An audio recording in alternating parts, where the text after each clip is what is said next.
Olá pessoal, sejam todos bem-vindos mais uma vez aqui ao canal do Grupo Metanoia. Hoje eu quero fazer um vídeo diferente. Em vez de mostrar o rosto falando, vocês vão ficar ouvindo apenas minha voz e eu quero colocar esse quadro, fazer um vídeo bem rústico, bem como se fosse aula mesmo. Lembro o meu tempo lá de faculdade, o tempo de UNASP. E eu quero falar um pouquinho com vocês sobre a estrutura de um sermão. Muitas pessoas às vezes me perguntam como é que monta um sermão. E eu quero ensinar para vocês a estrutura que eu aprendi no UNASP em 2007. Foi quando eu fiz a matéria de oratória homilética. São 2 semestres. E o meu professor na época foi o pastor Emilson Reis. E ele ensinou esse esquema que eu quero ensinar para vocês. E eu achei ele tão bom e tão interessante que eu uso ele até hoje. E no tempo que eu trabalhei no evangelismo, nas igrejas que eu fazia evangelismo, eu procurava ensinar também esta maneira de montar sermão, porque eu creio que é a melhor maneira que tem. Consegue visualizar bem o sermão, consegue construir algo lógico, porque se tu tem um esquema assim, dificilmente vai montar aquele sermão que começa falando de uma coisa, no meio já está com outro tema bem diferente e no final já falou de um assunto que não era nada a ver com o restante do conteúdo. Então eu quero hoje mostrar para vocês 3 sermões que eu tenho, são sermões que tem aqui no canal também, cada um dentro do esquema ensinado e entendido aí nesse meio da oratória e da homilética.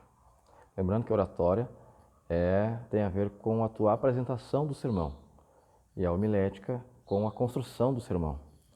Então eu quero mostrar os 3 tipos de sermão: o expositivo, o temático e o textual. O sermão expositivo, ele é um sermão geralmente não, ele é um sermão cuja característica principal dele é ser construído em cima de um texto longo. Neste caso aqui, eu fiz o sermão em cima do Salmo 23. E veja, aqui apenas o esqueleto do sermão. É assim que eu monto os meus sermões, eu monto o esqueleto deles e depois vou colocando as coisas para dentro de cada conteúdo. Então eu dividi o Salmo 23 em 3 blocos. O primeiro bloco fala do Senhor como pastor, o segundo bloco fala do Senhor como nosso protetor e o terceiro bloco fala do Senhor que leva as suas ovelhas para o encontro com o anfitrião. Então veja que eu procurei trabalhar um tema comum e o tema comum aqui no Salmo 23 é o Senhor. Dentro do bloco 1, o Senhor como nosso pastor, eu vou desenvolvendo as características do pastor. Ele é nosso pastor por quê? Porque ele nos leva a águas tranquilas, porque ele refrigera minha alma, porque ele nos guia pelas veredas da justiça. E aí dentro desse bloco você pode ir colocando conteúdo para ir dando mais peso às ideias que você está trabalhando. Então você pode colocar uma ilustração, você pode colocar um outro texto, você pode colocar uma história real, e assim você vai dando mais peso a isso que você está falando. No segundo bloco, eu falo sobre o Senhor como nosso protetor.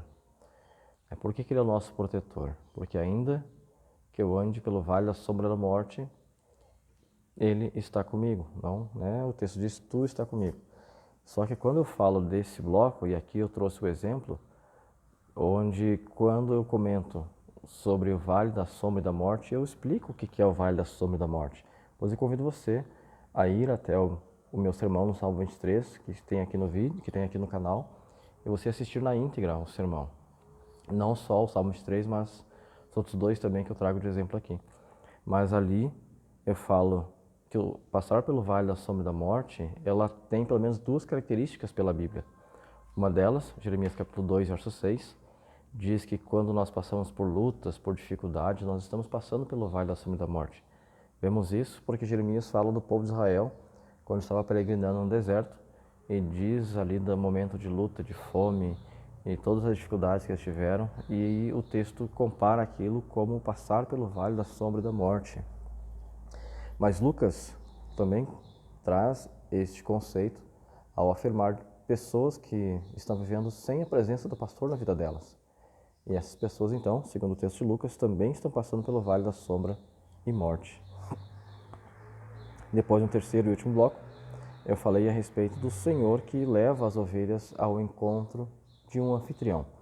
Por que o anfitrião? Veja que o texto em si, do Salmo 23, ele não apresenta a figura desse anfitrião, mas nós sabemos da existência dele, porque o pastor faz um pedido a alguém. Ele diz assim: preparas-me uma mesa na presença dos meus inimigos, unges a minha cabeça com óleo. Então, há um pedido feito a alguém. Esse alguém eu tenho para mim, que é a figura de Deus o Pai. Deus o Pai à espera dos filhos, das ovelhas que o pastor está conduzindo. E ele faz um pedido: preparas-me uma mesa, unge a minha cabeça com óleo. No meu sermão, depois, quando você olhar ali no Salmo 23, o sermão dele mesmo, você vai perceber que eu faço um comentário sobre cada uma dessas duas partes. O que é a preparação da mesa e o que é a unção com óleo. E assim, então, eu construo um texto, construo um sermão expositivo.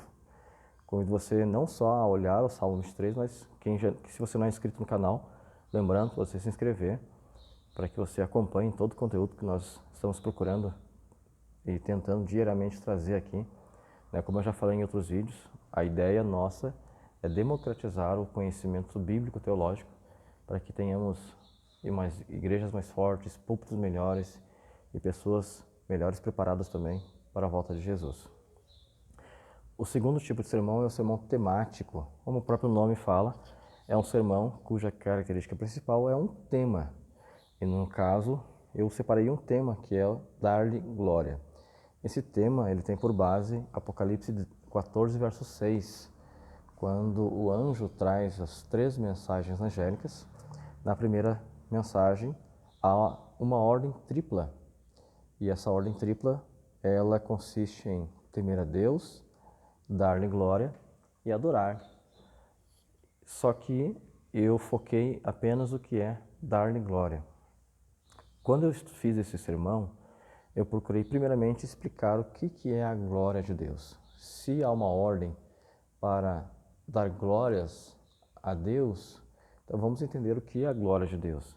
E a Bíblia apresenta algumas características da glória de Deus, mas eu separei 2, que é a bondade de Deus. Êxodo 33 diz ali que quando Moisés pede para ver a glória de Deus, Deus diz que vai passar por Moisés toda a sua bondade. Então, nós percebemos que a glória de Deus ela envolve a sua bondade, mas também envolve, claro, uma luz muito forte, uma luz que irradia, que emana do corpo de Deus, como fala Êxodo 34, verso 29. Depois que eu entendo o que é a glória de Deus, eu começo a entender melhor também o que essa glória faz na vida das pessoas. E aí então eu comento um pouco a respeito da glória de Moisés. Como é que Moisés manifestou essa glória na sua vida? Êxodo 32, verso 32, mostra também Moisés, depois de ter um encontro com Deus no deserto, ser treinado por Deus, começando também a refletir a glória de Deus com essas mesmas 2 características: bondade e uma luz. A luz, no caso de Moisés, é aquela que emanava do seu rosto, ao ponto de os israelitas pedirem que Moisés cobrisse o rosto, porque não podiam suportar olhar para a face de Moisés, porque ela brilhava com a glória de Deus, porque o texto diz que Moisés teve um encontro com Deus. Então, a glória de Moisés também tem as mesmas características da glória de Deus: bondade e uma luz que emanava do corpo de Moisés, no caso do rosto de Moisés. A glória de Jesus também tem as mesmas características: bondade e essa luz gloriosa.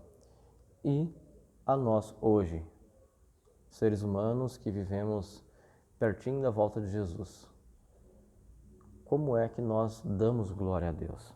E eu trago um texto de Isaías que mostra justamente as mesmas 2 características: bondade e uma luz que nos envolve.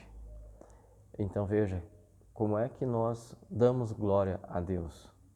Tendo um caráter de bondade, de amor, de misericórdia, de perdão e através dessa luz gloriosa que emana de Deus e fica impregnada em nossa vida. Então você pode ver aqui um tema sendo trabalhado e vários textos da Bíblia para apoiar esse tema. terceiro e último sermão, o sermão textual,